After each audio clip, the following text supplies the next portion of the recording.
waktu itu tuh ada audisi gitu deh, audisi lawak gitu. Namanya apa, aku nggak bisa sebutin namanya apa. Terus Api. habis itu enggak Apa? apa? Iya. Nanya ya, Iya, nanya iya. kan.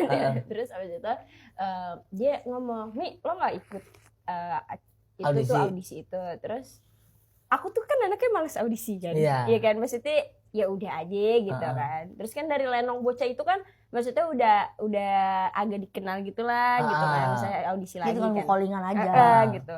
Terus tiba-tiba aku ngomong gini, "Enggak emang nggak mau gue nya," gitu.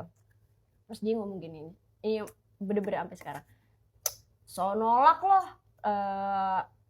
padahal rezeki lo juga di situ-situ aja." Terus aku kayak anjing lo Siapa nanti yang lo ngomong? lihat deh. Mana orangnya? Sabar. Mana orangnya? Sabar. Mana orangnya? Sabar. Mana orangnya? Di rumahnya Di rumah nganggur. Di dia. rumah Nganggur Nganggur, dia. iya. nganggur.